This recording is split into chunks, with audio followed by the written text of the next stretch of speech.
Hello everyone, and welcome to this new tutorial by MKS BEAM. Today, we're going to look at how we can create families here in Rhino by assigning some specific properties and parameters and exporting them into Revit. At the same time, we're going to look at how we can update our parameters and our geometry in case the design changes. After you install BEAM in your computer, make sure you visualize the BEAM property window here in Rhino by clicking into Options, and then BEAM will appear at the top of the list. And as you can see now, we have the BEAM top ribbon, where we can manage all the informations, the parameters, and the families that we have here in Rhino that we created. And then using the ribbon at the bottom, we can export our families into Revit or IFC. Now, for the purpose of this tutorial, as you can see, I have this architectural element that corresponds to, let's say, a terrace with a balustrade. And every time that I click on top of a loose geometry, like in this case, the object property window shows up where I can assign a specific family name to my geometry.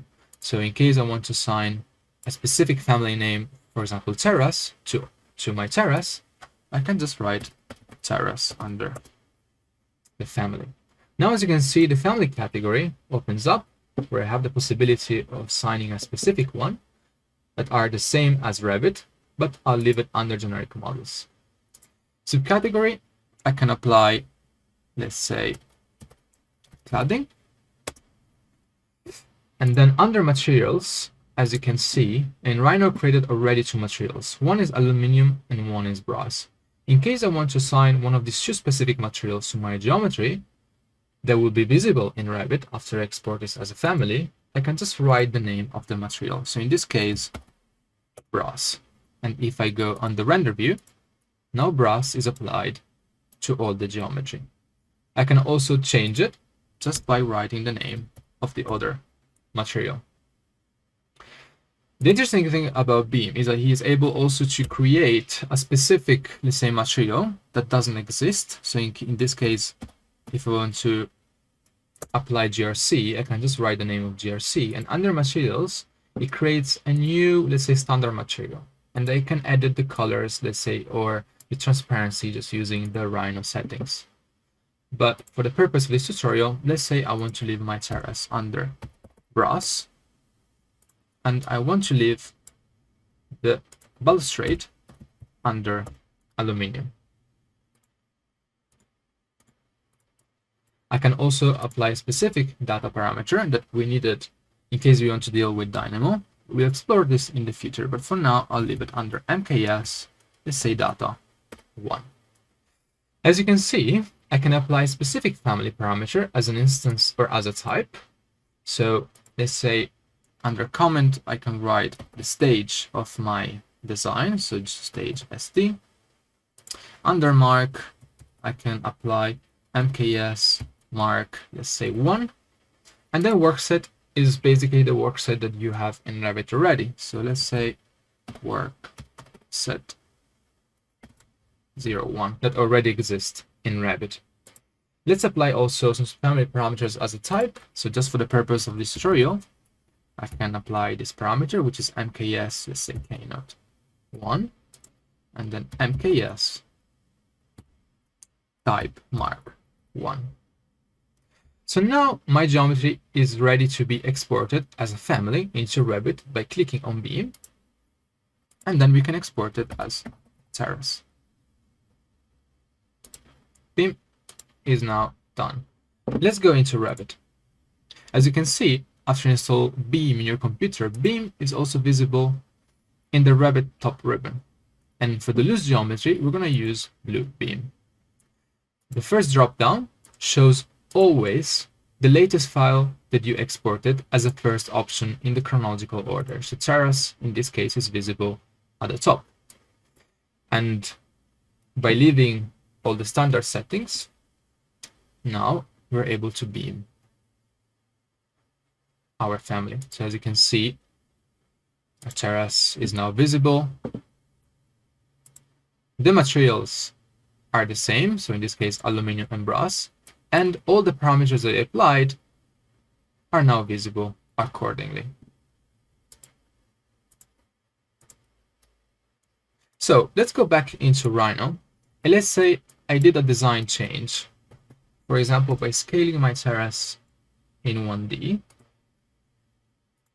and I want to update this geometry and this family in Revit as well. So by keeping the same properties and parameters, I can just select, my geometry again, by beaming it.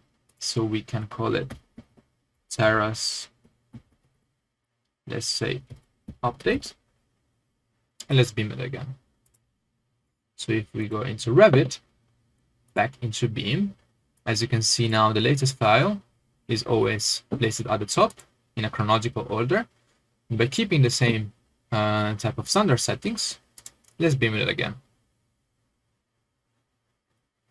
And my geometry now has been updated by keeping the same type of custom parameters. Now, as you can see here in Revit, I created two, let's say, project parameters. One is cost and one is location. And let's see now how we can update these custom parameters. If we go back into Rhino, as you can see, we have the P button at the top of our ribbon, where we have the possibility, by clicking on Add, creating a new custom parameter that needs to be the same as the one that we have in Revit. So in this case, cost, I want to keep it as an instance, and I want to apply this cost parameter to all my family categories or some specific ones. And then I'm going to add another one, which is location.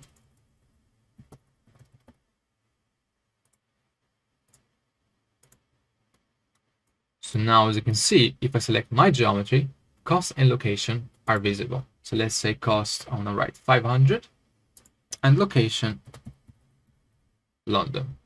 And then let's beam it again.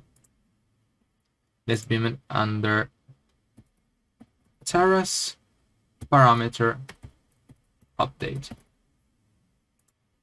beam. Let's go back into Revit. Let's use blue beam again. And then by keeping the same standard settings. And as you can see again, the latest file is always placed at the top of our drop-down menu.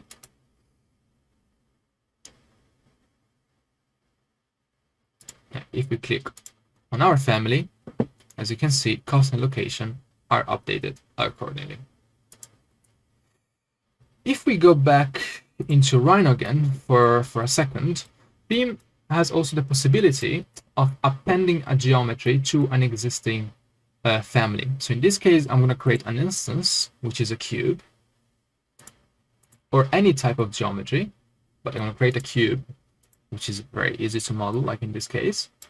And then I'm going to create another cube that I want to export as a different family. So with Beam, we can also export more than one family at the same time.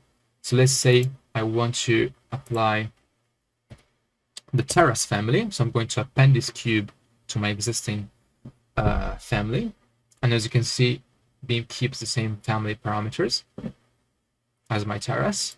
And then with the second cube, I want to export it as a new family called cube. And I'm going to apply, let's say, aluminium, or let's say brass to it.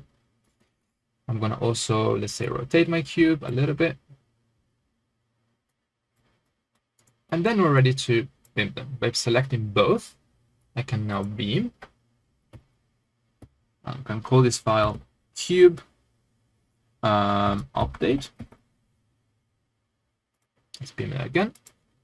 So now if we go back into Revit, and they're under blue beam, again, the latest file also always placed at the top in a chronological order, so cube update. However, in this case, we're going to click on append geometry because we're basically importing into Revit an instance that we will append to an existing geometry, which is our family terrace, and then a separate family. So by beaming again, as you can see, completed two elements. Now the first cube is part of the existing family terrace, and then the second cube is a new family that we called cube. At the same time, with Beam, We can also go back and forth with our design. So in case we're not happy, let's say with this design update, there's also the possibility of going back and then bringing, for example, the first design, like in this case, terrace. Thank you for watching.